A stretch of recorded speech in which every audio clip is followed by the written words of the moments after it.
লাকসাম ও মনোরঞ্জনবাসী আসসালামু আলাইকুম। নির্বাচনকে কেন্দ্র করে ষড়যন্ত্র চলছে। ষড়যন্ত্রকারী চিহ্নিত ওদের মুখোশ উন্মোচন করতে হবে। আমি বিগত 4 দিন প্রচারণা সহ প্রয়াত নেতা কর্নেল আজিমের কবর জিয়ারত, আমাদের প্রয়াত সাবেক সংসদ সদস্য এটিএম আলম সাহেবের কবর জিয়ারত সহ বিভিন্ন মহলের নেতৃবৃন্দের সাথে মত বিনিময় উঠান বৈঠক করে গত রাত্রে আমি ঢাকায় আসি।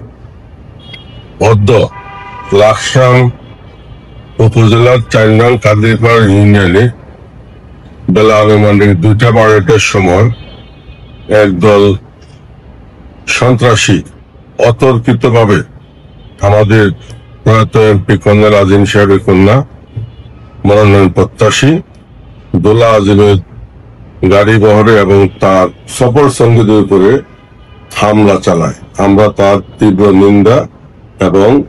তীব্র নিন্দা জানাচ্ছি। পাশাপাশি আইন শৃঙ্খলা বাহিনীকে আমি অনুরোধ করেছি, অপরাধকারী যে হোক তাকে আইনের আওতায় এনে বিচারের সম্মুখীন করার জন্য এবং দেশবাসীকে, আমার লাকসাম মনোরঞ্জন জনগণের সম্মুখে তার মুখোশ উন্মোচন করার জন্য আমি বিশেষ অনুরোধ জানাচ্ছি।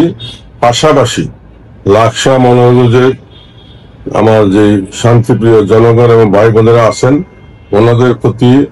আপনাদের প্রতি আমার উদাত্ত আহ্বান, ষড়যন্ত্রকারীদের এই সমস্ত ষড়যন্ত্রে আপনারা কখনো বিভ্রান্ত হবেন না। আমি আমার নেতা কর্মীদেরকেও বারবার অনুরোধ করছি, আপনারা শান্ত হন, ধৈর্য ধারণ করুন, সবাই ধৈর্য ধারণ করুন। সন্ত্রাসী বা হামলাকারী যে হোক তাকে বর্তমান ডিজিটাল যুগে আইনের আওতায় আনা খুব সহজ।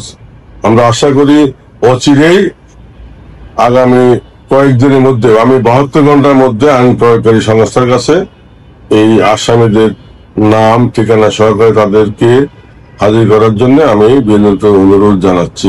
ধন্যবাদ। বৃহত্তর অঞ্চলে কোটি মানুষের জন্য সর্বাধুনিক প্রযুক্তির চিকিৎসা সেবা দিয়ে যাচ্ছে Laksam fair health hospital. Laksam fair health hospital, Shanta complex, দক্ষিণ বাইপাস রোড, লাকসাম।